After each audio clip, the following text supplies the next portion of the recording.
You're listening to Binnall of America Audio.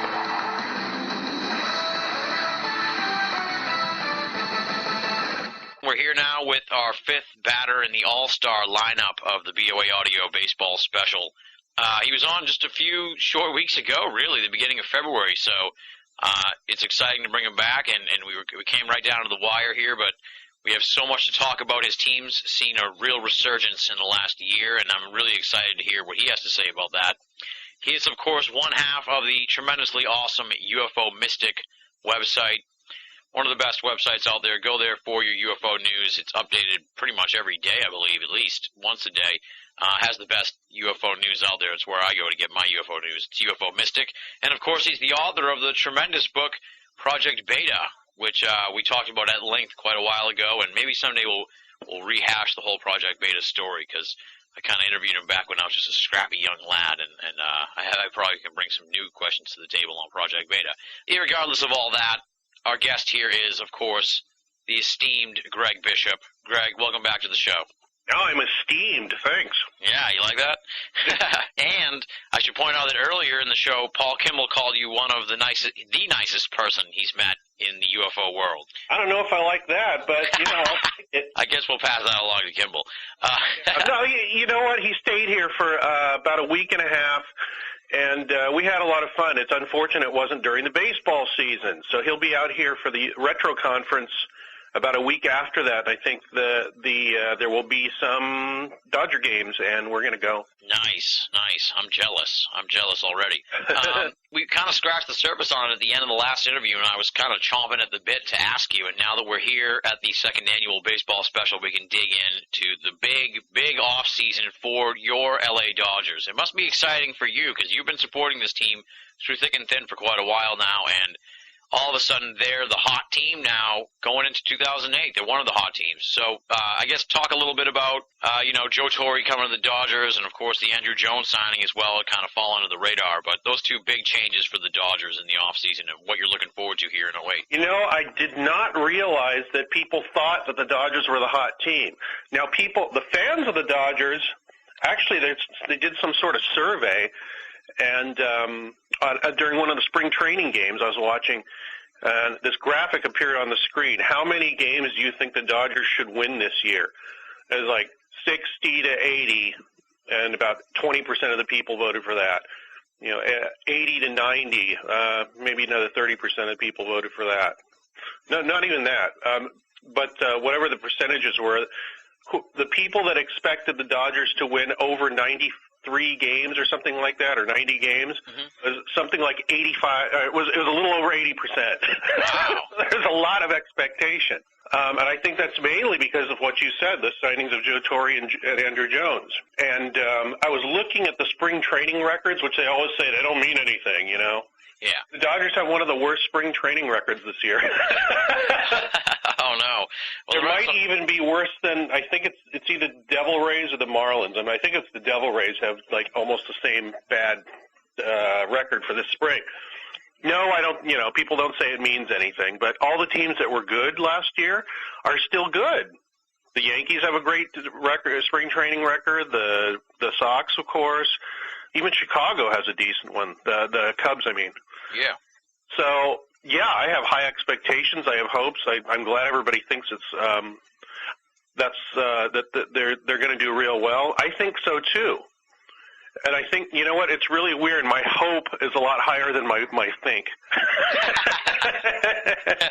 After following this team for not a whole hell of a long time, maybe 10 or 12 years, I get this fatalism where you get to this point where you protect your emotions by saying, well, nothing's going to happen anyway. So that you're surprised and delighted when something does happen and it turns out great. Yeah. Which it does, it does more often than not for the Dodgers. I guess I have to admit it. Although last year they kind of dropped in the second half. They had the best record in baseball, I think, up to the break, or close to it. And then after that, they went into tailspin. Actually, in the last month or two, they went into tailspin. They were in first place in the Western Division. They ended up in fourth place. Oh man! At the end of the season. Oh, that's heartbreaking. And it was, everybody was talking about the clubhouse atmosphere and all that, and it's always that question of, does chemistry beget winning, or does winning beget chemistry? It's a chicken and the egg thing. But I tend to think that winning begets chemistry. At least get along with everybody. Then when you start winning, the chemistry comes. Yeah, exactly. It kind of dawned on me, too, the same way with the Dodgers becoming the hot team. It seemed like, probably because the Torrey signing was so long ago, really, in real time now, that, everyone was sort of excited when it happened, and then there was, the steroid thing, and everyone kind of forgot that there was going to be another baseball season coming. And then, I was watching ESPN last night, and Tim Kukurchin, who's pretty much my favorite guy on Baseball Tonight, he's the one I respect the most, he picked the Dodgers to win the NL West. So I was like, this isn't just me and the UFO folks who are on the baseball special. It's kind of sweeping around baseball. So it is pretty exciting to see that rejuvenation. It reminds me a lot of the Cubs last year when Binnall came aboard and people sort of thought they'd turn it around. Now, what sort of intangible do you think that Torrey is going to bring to this team that's going to turn them, into a playoff team, in one season? Because I know you said there was this clubhouse strife, but I sort of only know it from the peripheral end. You probably know it because you're right there in the heart of the city and stuff. But what do you think he's going to bring that's going to turn this team around? About that clubhouse fighting between the younger and the older players? Yeah. I have a very sneaking suspicion that was something like 75-80% media created. So that's usually the way it is too. It seems. Yeah, I think that they probably did fall apart over generational or age lines. Yeah. But the thing was that I think that Grady Little, such an easygoing guy that he probably just kind of let it, whatever happened. He didn't kind of, call everybody in the room and say, look here, dudes. Yeah. Like Tommy Lasorda used to. He didn't actually say, look here. If he thought they were doing badly, he'd tell them in no uncertain terms. And if he thought they were doing great, he'd tell them in no uncertain terms as well. He got criticized for running on the field and jumping and screaming when they won. Yeah. Which I think is stupid. Not running on the field, but being criticized for that. Whatever you may say about Lasorda, he was good baseball mind, great baseball mind, still is, and probably one of the best managers ever. Just because of the way, you know what a manager does? They create chemistry. A good one does. Yeah. Through just managing personalities. That's why I was in management a long time ago, like, when I was just out of college. I was at a job for a year and they put me in management. And after a while, people said that they liked me best as a manager, basically because I stayed out of everybody's way. And when there was a problem, tried to get involved and not confrontational with people, unless they were confrontational. And, that's a really small microcosm of what a baseball manager has to do. He's taking, at the time of the game, 15 or 20 egos and trying to juggle them. Yeah. And if you can do that effectively, then it's like tuning, doing little tune-ups on a machine. And I think Torrey is generally recognized as being a good person at doing that, and that's really what the Dodgers needed at the end of last year. Clubhouse chemistry or not, I mean, everything that goes into making a team what it is, the manager is there daily, and he probably has the most important role in doing that. And Torrey being there, I think, will help that quite a bit because he doesn't take any crap from people. Yeah, and what's the pitching situation like for the Dodgers? Are they strong in that department? Yeah, they're looking really strong. I mean, of course, Brad Penny's coming back, which, unequivocally people say he's probably one of the best pitchers right now. They got Derek Lowe and a Boston pickup from a few years ago. Oh, yeah. You know what? Vlad Guerrero got a home run off him yesterday in the exhibition game down in Anaheim. There's an Anaheim game yesterday, 3 Boston games, one today at Dodger Stadium, one tonight, one tomorrow at the Coliseum, which is something we can talk about, and then on Sunday they're playing them at Dodger Stadium, which I actually have tickets for it, and I wanted to go see them play Boston because I haven't seen that since there was an interleague game about 5 years ago out here. What do you think merits discussion on the Coliseum? You sound excited about this, just that they're playing a game there, or what? Yeah, well, do you know why they're playing the game there? From it being a big stunt. No, I'm on the team. I figured it was just one of those things to, as a creative sort of thing at the end of between the spring and the regular season, like this Japan trip. That's probably the main reason for it. But it's the 50th year anniversary of the Dodgers coming to L.A. Oh. And in 58. And until 1961 or 62 or something like that, they played at the Coliseum, the L.A. Coliseum, where they used to have the Rose Bowls till they moved it to the Rose Bowl. Mm-hmm. Way back when, because it's right next to USC there. They actually took one end of the field and turned it into a baseball field, and it was built for the Olympics. I forget when 1920-something Olympics. Weird. So it's a track and field stadium, but they didn't have their stadium finished yet. They were still building Dodger Stadium. So for 3 or 4 seasons, they played at the LA Memorial Coliseum. They blocked off one end of the field. Well, not blocked off, but they some groundskeepers went out and made it into a baseball field. And the thing seats like 110,000 or something. Yeah, it's a pretty massive place. Yeah, I think I went to a Rolling Stones concert there once, and there was over 100,000 people there. It was frightening. Yeah, wow, that would be pretty weird. So which games are you going to? You're going to go to that one? No, I couldn't get tickets for it. It sold out in like an hour or two. 100,000 tickets sold out, huh? Yeah. Wow. Well, at least, according to Ticketmaster and the Dodgers and all that, of course, there's a lot of, people are auctioning them on eBay and Hub and stuff like that. And I could have gotten some if I wanted to pay, a couple $100 for a pair of tickets way up in the nosebleeds at the other end of the stadium. Wow, I hope they televise that game, because I bet it's going to be. Well, they're going to televise. Well, I guess MLB TV will, but the local stations here are going to televise it. And it's funny because one end of the field and the edge of the track was where home plate was. Left field they had to put up a fence, like the 60-something foot high fence, because the thing was only 220 feet or something from home plate.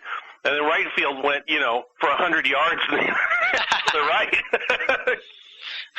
They had these huge crowds. They did get, 80, 100,000 a couple times for games there. Wow. And, it was just a strange, weird, chapter in the Dodgers history, at least as far as where they played. Everybody thinks Dodger Stadium, first it's Ebbets Field, then they moved to Dodger Stadium. No, for 2 or 3 years they played in the Coliseum. Yeah, that's I think they did that sort of thing with the Florida team too. They were playing where the Dolphins play or something like that for a while. And the Washington team too, when they first moved to Washington, weren't they playing like at a football stadium? Yeah, I think so. And for the longest, the Padres, San Diego, they built their stadium in the 60s, I think, late 60s. I can't remember when they turned from a Pacific League team into a Major League team. Actually, Ted Williams started out on the San Diego, not the Padres, I think. I think they were called the Padres back then, but they were a Pacific League team. But they built that stadium. It was called Padres Stadium, I think, and then it was Jack Murphy Stadium, and now it's something else. But sometime in the 80s, they bowled it off, which I thought was a travesty, and the Chargers started playing there. Weird. So actually, I went to a couple games there, where you could see the yard markings still on the field while it was a baseball field. It was kind of disconcerting. You can't play baseball in a bowl. That's ridiculous. The ends should be open, the outfield.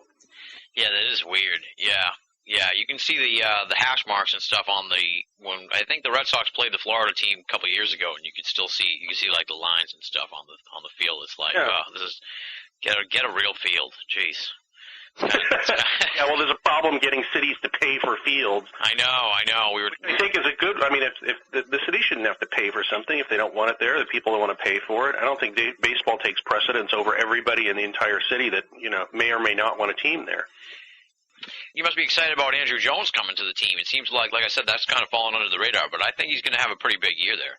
Well, I hope he has a big year. He's not playing hurt like he was last year. Yeah, he has. Didn't they sign him to just like a 2-year deal or something? He's kind of got something to prove here if he wants to. He thought he was going to be making huge bucks, but I mean, he's making more than you and I. I mean, let's be honest. But he's making more than anybody on the team still. Oh, really? I think he does have the highest yearly salary. Yeah, look, here's the starting lineup. $14,100,000, Andrew Jones. The second on the list is $13 million, Rafael Furcal. Kent's only making $9 million. Poor Jeff Kent. and Nomar $8.5 million. Wow. That's a lot of money for Cal. I think my brother's a big Cal fan. He's pretty good, huh? Yeah, he's for a shortstop, he's consistently good, and he's an incredible shortstop. I mean, I don't know how many Gold Gloves he's won or if he has, but he should from what I've seen over the last couple of years. Yeah, the Gold Glove. I'm down on the Gold Glove. It's too. They need like some kind of term limits on the Gold Glove because once one guy gets it, it seems like he never loses it, even though maybe he deserves to win like 30 Gold Gloves in a row, but it just kind of takes the steam out of it. Yeah, you know what? I was listening to this Gene Shepard show. He was talking about he was a radio host in the 60s in New York. But he was talking about, people that win awards and everybody, pays attention to. If you're doing it in Kansas City, nobody really cares or even notices, no matter, if you're the best player, whatever, because nobody sees you and you never win. Your team never wins. But if you're doing it in New York or Boston or L.A. or maybe even San Francisco, Chicago, stuff like that, people notice. And that becomes, it gets into people's heads and they don't think of other people. Yeah. Because I don't think the baseball writers, they remember the person that's making the highlight reel plays and all that. And psychologically, that kind of, I don't think they look at stats that much. They can't. Otherwise, other people would be getting in there. Yeah. Getting their Gold Gloves and getting in the Hall of Fame and all that. It's very psychological and political as opposed to based on stats is what it should be. For the most part. No, I totally agree with that. I totally agree. And my other pet peeve is the All-Star game. We need to change the voting somehow. And the one player, one team rule I don't like either. I mean, every team gets a player no matter what. Oh, yeah, exactly. Even the guy who gets that, even the guy from Kansas City, unless he's like actually legitimately an All-Star. Usually there's at least one or two dudes on the All-Star team that they only made it because they play for Baltimore or something. Yeah, exactly. Yeah, it seems like the thing in kindergarten where there aren't any losers. Of course there's losers. There's always losers. Jesus. Yeah, it's like everybody gets a trophy. It doesn't, it kind of dilutes the whole All-Star thing. Yeah, exactly. Well, how do you think the voting should be changed? First, they have to take the voting out of the hands of the fans for the for the starting lineup or however for the starting positions. With the internet, it's become farcical. And the big cities just dominate too much, and it never seems to really work out to my liking. And then I don't know how the rest of it goes because it's pretty convoluted. Because then the coach picks some and the players pick some, and so I don't know. I need to actually take a better look at it before I nail my proposition to the wall. Or you could be a Moneyball head and just say that do it on pure stats. That's it. I don't care who's popular or what. Yeah, I mean that would be or start better out, off.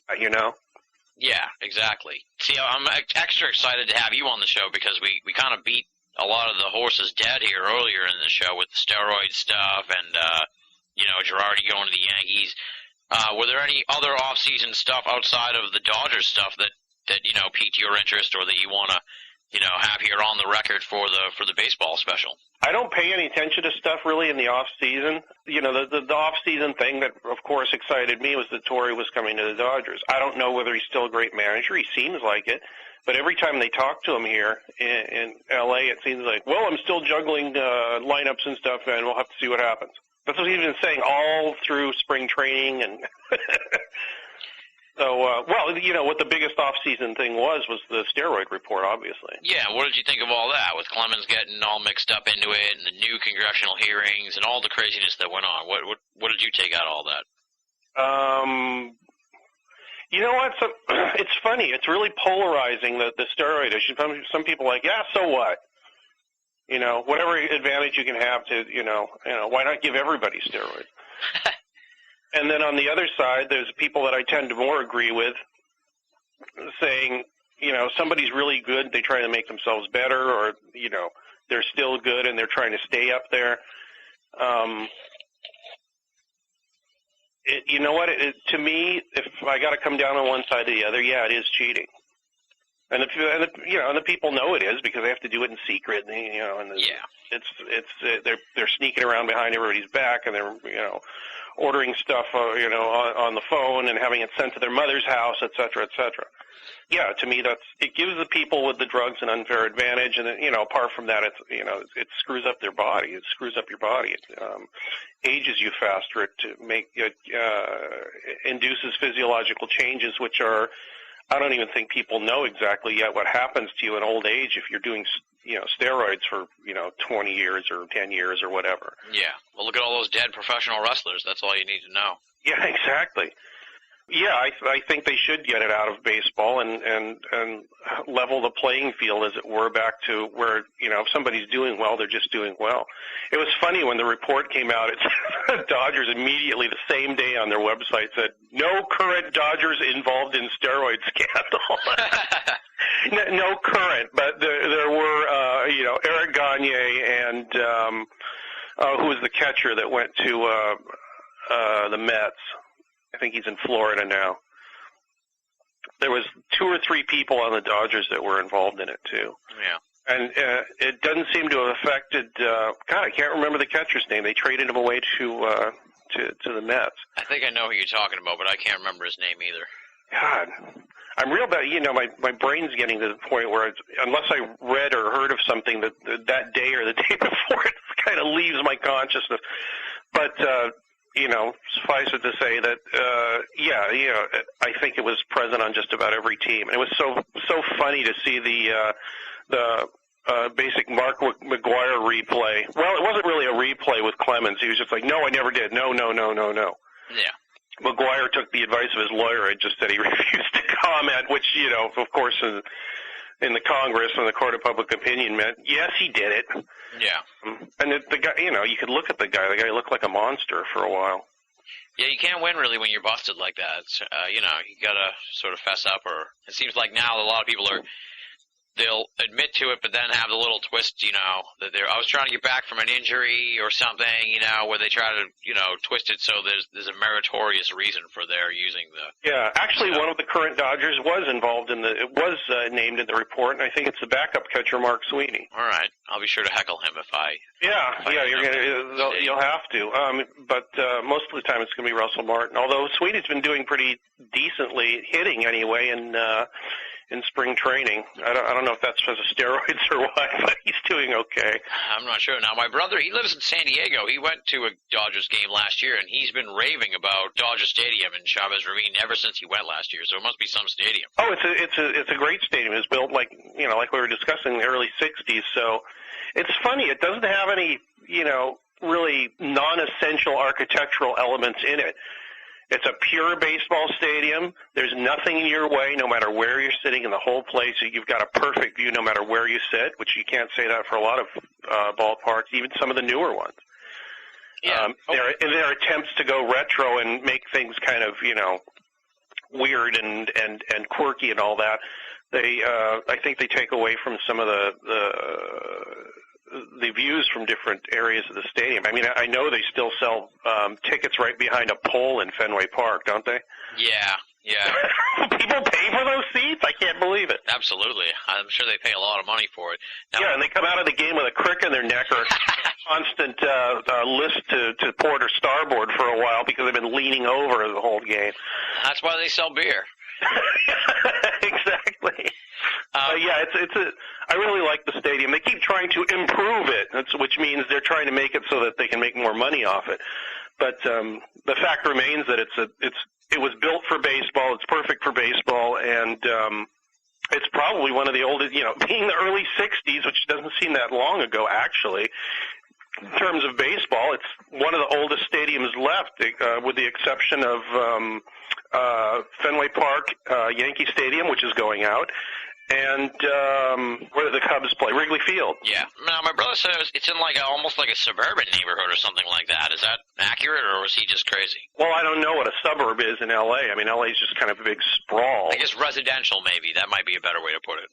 Yeah, it's a residential neighborhood. I mean, there's been a book or two written on the political and social elements surrounding putting that stadium there because there was a whole community there that they just kind of they either bought them out or threw them out or forced them out. Huh. And since they're all Hispanic people, they thought, who cares anyway, you know?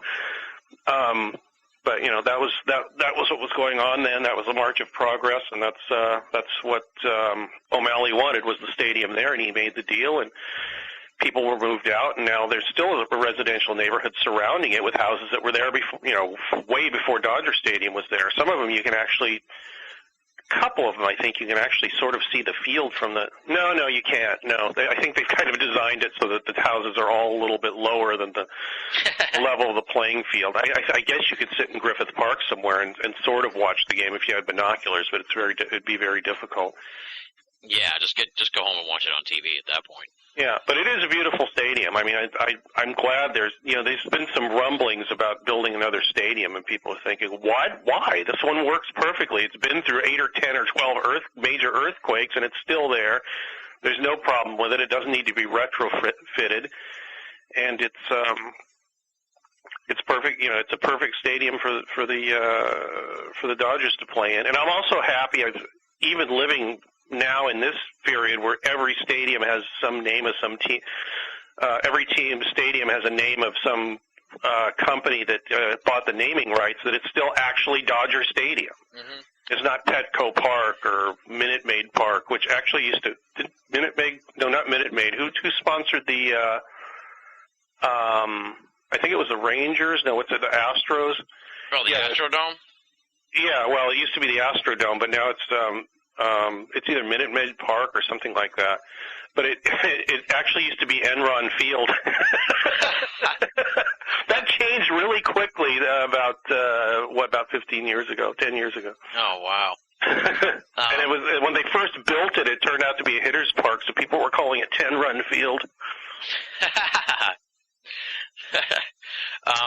Now, I know you go down to San Diego much. Have you been to the Petco there? Because I was there last year. I went to San Diego in the summer and actually got to see a game at Petco. It was pretty cool. It was different. Yeah, I've been to Petco quite a few times. You know what? The 4 or 5 times I've been there, 4 or 5 of the times I've been there, my dad works at a company down in San Diego, and they have one day every year where they go to a Padres game. And they buy out these seats that are right next to the Padres bullpen. Yeah.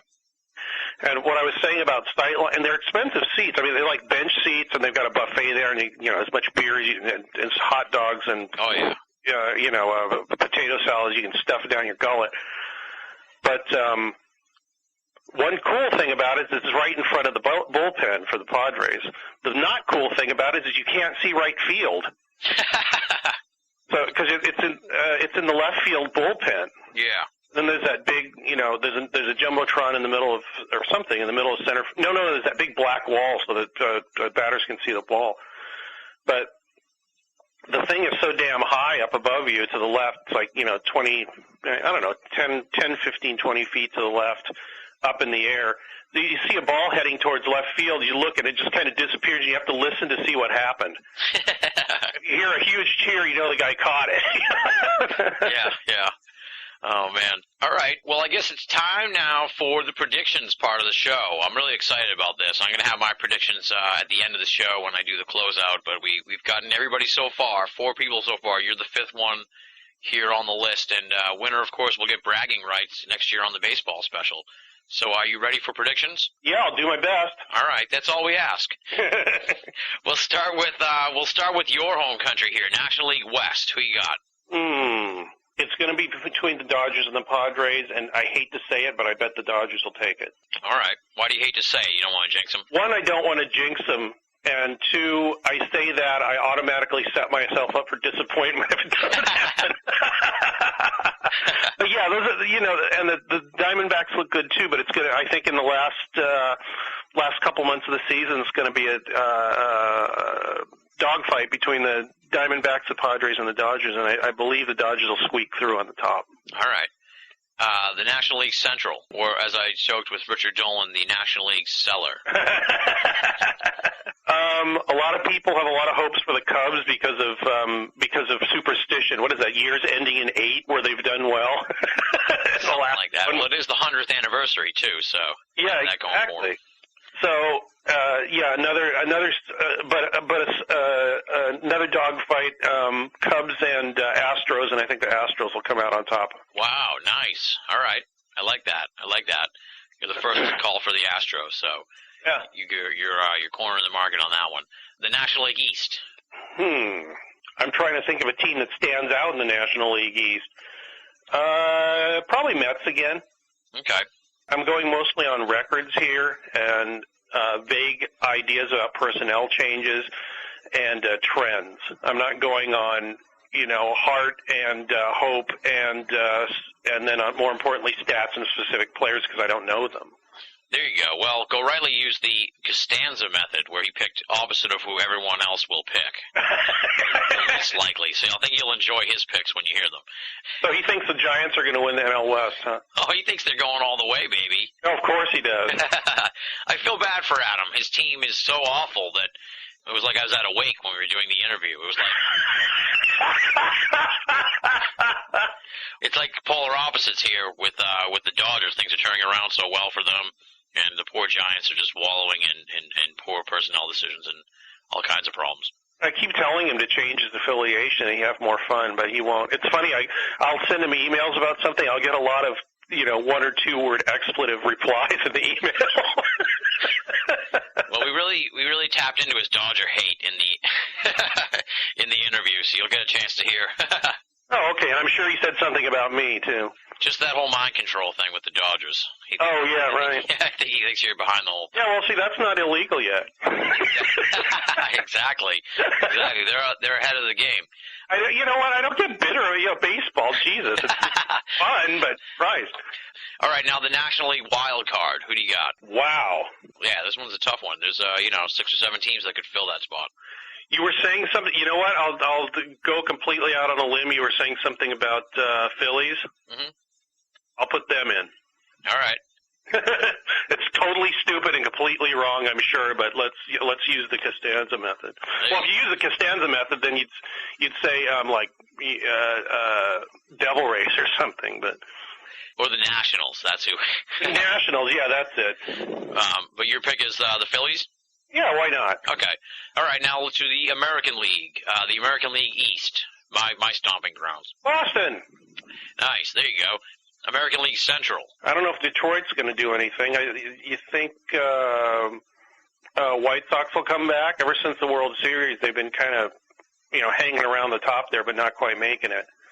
I think it's a 2-horse race between the Indians and the Tigers. Indians haven't been there in quite a while. They used to be one of those, always there. Yeah. So I'll go with Indians. The American League West. Angels. And the wild card. American League wild card? Yeah. You know what? I'll stick that with Chicago. All right. Chicago White Sox? Mm-hmm. All right. No playoffs for the Yankees. Nice. I like that. No, I think they're going to continue to trend downward to the delight of everybody across the country. And yes, that is an emotional heart-based assessment. That's fine. That's what I'm hoping for as well. I'm hoping for that as well. Now, who will face off in the World Series? Who you got as the American League champion and the National League champion? I hate to say it, but I think it'll be Boston again. Okay. No, the only reason I hate to say it is I was so happy when they won it the first time, and the second time I was like, come on, don't turn these guys into the Yankees too. Yeah, it's not anything against Boston. It's just that I'm so democratic about things that when somebody starts to dominate constantly, after a while I get tired of it. Everybody does. Yeah. So yeah, but I think it'll be Boston. You know what? Let's really screw up my emotional life for October and say Boston and LA. There you go. Nice. Kimball would like that. And it would be a nice full circle thing because their spring training thing out here in over the next couple days. Exactly. Yeah, it would be one of those things where it would be karmic. Yeah, exactly. And Let's see what happens. I'm sure I'm going to be completely wrong on just about all of those, except for I hope the last one. And who you have winning it all? Who's your World Series champions for 2008? If it's between Boston, I should pick somebody else besides Boston and LA. I'm going to keep my loyalty and say LA. All right. Sounds good. Although I don't think they can do it. Everyone will think you're a genius if you get this right. Yeah, I know. I probably have the dumbest predictions of anybody because I don't pay too much attention to other teams except maybe their win-loss records and where they were in the playoffs last year. Yeah, the year before that, you know. Yeah, I'm a little weak on the National League, but I follow the American League as close as I can, pretty much. Yeah, see, I'm exactly the opposite because Dodgers and National League, Yep. so I'm aware of those teams and the players because I see them when they come into town. Exactly. That's why I like having the special here with you and Go Riley. You're my National League representative, so it works out well. Who did he think was going to win? He has the Giants going all the way. Oh, okay. Over in the Costanza field, so. Well, then I'm proud of him, and I'm glad he made those predictions. Yeah, I don't Giants. think they're going to come true. They probably won't be any better than mine, but. Giants over the Texas Rangers in the. Rangers, really? Oh yeah, I told you, do the Costanza method. Where do you see these picks? They're all over the map. They're great. Has he got the Brewers in there somewhere? No, I think the Pittsburgh Pirates will be. Oh, okay, that's right, of course. All right, well, I guess that concludes the baseball talk of the show. Before we wrap it up here, what's coming up for you, Greg? What do you have coming down the line? I know you're going to be at UFO Retro 3 and all kinds of other exciting stuff. So, plug away here. Yeah, the Retro Conference is the last weekend in April. I think it's the 28th and 29th. It is the 26th and 27th. Oh, 26th and 7th. Thank you. I don't even going to speak at it. I don't even know. And Adam Gorightly's speaking there. Chico Bruce, who I hardly ever see speaking anywhere that I know of. Ken Thomas, Nick Redfern. And then from we actually have an old-time contactee, Robert Short, who's still around and preaching the gospel of the Space Brothers, thank goodness. Adam's going to do some music along with the guitarist. I guess Adam's going to play his theremin. Yes, he was saying that. Yeah, I was actually playing the theremin, Adam's theremin, inside the Integratron last year, and the acoustics in there make it sound even weirder than it normally does. And there's going to be other music. There's Tim Cridlin, the Torture King, basically a guy that sticks pins and needles through his skin and his tongue and all that. He has a Vegas act, actually. Nice. That's how he makes his living, I think, apart from writing. He's going to be there. There's going to be a trip out to Giant Rock with Robert Short and possibly me, I'm not sure. And if the wind is right, I'm going to fly into the convention and scare everybody. Wow, nice. I'm going to hold you to that. The wind.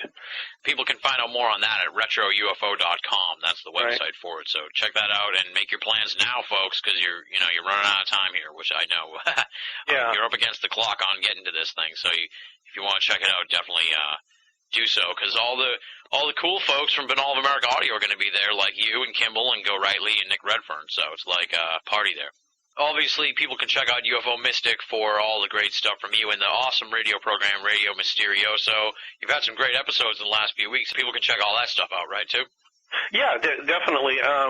Within about a week or two after I have a guest on, I usually put it up for podcast on radioforall.net. I'm looking for another server to host, or a system or somebody to host the podcast, because Radio for All is very unreliable. Yep. You're preaching to the choir here. I use them too, and my podcast feeds, it's hit or miss. You never know if it's going to be up or down. You know why you use them? Because you asked me really early on. Yes, you're to blame. Ladies and gentlemen, here's the man responsible for the poor podcast feed. We finally got him on the show, and we can... Yeah, well, when I find a better one, or you do, let's tell each other about it, and then we can move over to that one and have a lot more reliable resource for people that want to listen to them, because internet radio is not live radio, it's podcasting. Exactly, yeah. I like doing the shows live. I don't know why. I just really like that. I like being at a station with a bunch of controls and places I can play music, and having somebody there or on the phone and basically doing it live, whether people call in or not. I don't really mind. It's nice when they do. But, 99% of the listeners come through download. Exactly. Because people can't remember every Sunday night from 8 to 10 p.m. Pacific to listen to my show, but they can remember, here's somebody I missed, and they can go download that. And last week it was Peter Robbins, and we only talked about UFOs in the last, 40 minutes. The rest of the time he was talking about his adventures in Afghanistan and India in the late 60s, or in the early 70s. Yeah, Peter's great. I'm hoping we can get him back on the show soon. He's just a storyteller of amazing proportions. Yeah, exactly. And the next week, I'm going to have a show having nothing whatsoever to do with UFOs, which I've done once before when I talked to my flying instructor. One of the co-authors of Weird California is going to be on with me, Joe Osterly. who actually used to be a writer for National Lampoon when they went on the web. Oh, nice. And whatever you think of National Lampoon, he is, at least after about 1978 when they stopped being funny. He's been a stand-up comedian. He's acted in improv theater, and he makes at least part or maybe most of his living from being funny. So what we're going to do is go through the history of comedy and play a bunch of comedy records and discuss why they're funny and laugh about them and just the whole subject of humor and satire and what makes that attractive and why it's a necessary social lubricant or whatever you want to call it. Yeah. That it's going to be 2 hours just on humor. Nice. So it's like a baseball special of sorts. So you got to go off topic sometimes. There's life outside of UFOs, folks. That's the point of this show. You just can't get all wrapped up in just UFOs and forget about the rest of the real world. Right. Oh, the other thing is I'm speaking at the Roswell Conference again this year, too. Nice. All right. I'm sure we'll hear more about that at UFO Mystic anyway, right? Yes, as the time draws nearer, yes. Well, Greg, thank you so much for coming back here on the baseball special. I really appreciate it. Like I said, people can find out more from UFO Mystic, and you post there about Radio Mysterioso, so they can find out about the show there. And, of course, you're going to be at the UFO Retro Con 3, April 26th and April 27th at the world-famous Integratron in Landers, California, and find out about that at retroufo.com. Greg, like I said, I can't thank you enough. Second appearance here this season. I enjoy talking to you so much. Hopefully we can meet up soon this time. For real this year sometime. If I'm not out there at the RetroCon, I'll be out in San Diego at some point. So hopefully our paths. Tell me when you're coming down to San Diego, and I'll come down. We'll go catch a Padres game. Sounds good to me. All right, thanks again. Take it easy. Thank you, Tim.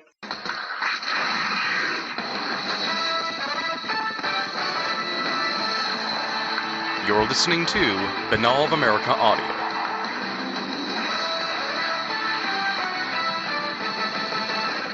That does it for the second annual BOA Audio Baseball Special. Huge uber thanks to all 5 great guests who appeared on the program: Paul Kimball, Lauren Coleman, Richard Dolan, Adam Gorightly, and Greg Bishop. Tremendous guys. Can't wait to talk to them in 2009 to kick off the baseball season and see how these predictions size up. Speaking of which, now I will reveal my picks. That way, we can all be on a fair playing field. Here we go. Here are my picks for the 2008 baseball season. American League East, the Boston Red Sox. American League Central, the Detroit Tigers. American League West, the Seattle Mariners. American League Wild Card, the New York Yankees. In the NL East, I have the New York Mets. In the National League Central, the Chicago Cubs. In the NL West, Arizona Diamondbacks. NL Wild Card, the LA Dodgers. And facing off in the World Series will be the Detroit Tigers and the Chicago Cubs. And my pick for the World Champions of 2008, I'm pulling a Kimball, I'm picking the Tigers, and I think they've got all of the necessary intangibles to go all the way this year, and I'm sticking by that prediction. We'll see who wins in November. It's a long way off, but we're going to put these predictions in the vault and dig them out in the beginning of November and see who has the baseball prognostication powers. I'm putting my money on Lauren Coleman, to tell you the truth. I have a feeling Lauren Coleman is going to score huge, and we're going to be stunned. Anyway, if you lasted this long, folks, thank you so much for listening. I appreciate it. Like I said at the beginning of the show, the baseball special is about one thing and one thing only. A lesson I learned over the course of the last year, definitely. You got to have other stuff going on. You can't just make the paranormal your life. It's all right to live within the world of the paranormal, but don't live it. Don't live of it, if you know what I mean. That's what life's all about, stopping, smelling the roses, and, saying, hey, wait a minute, this paranormal shit's been going on for a long time, so let's kick back and relax and talk a little bit about something else for a change. We're already way, way past 3 hours at this point, so we're going to blow off the BOA Audio listener feedback.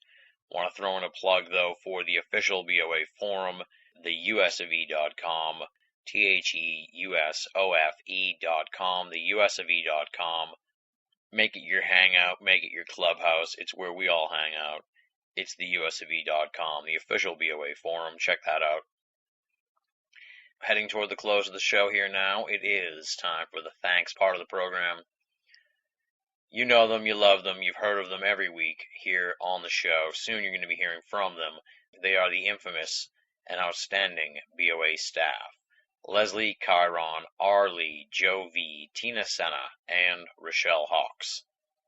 We say it week in and week out. If you're only listening to BOA audio and you're not checking out BOA on a 7-day basis, you are really missing out on some top-notch esoteric material. BinnallofAmerica.com. Make it a part of your everyday search for esoteric news and opinion. Donation time, donation time. This is the part of the show where I ask you to make donations. You know how to do it. You go to BinnallofAmerica.com, you click the PayPal button, and you make a donation. 2-hour-long international calls, 5 interviews in one episode, hopefully down the line some trips to various conferences to do some on-site reporting. That's what BOA Audio is all about. How do we keep this kind of standard up? Through donations from the folks who listen to the show. The program is free. We rely on your donations.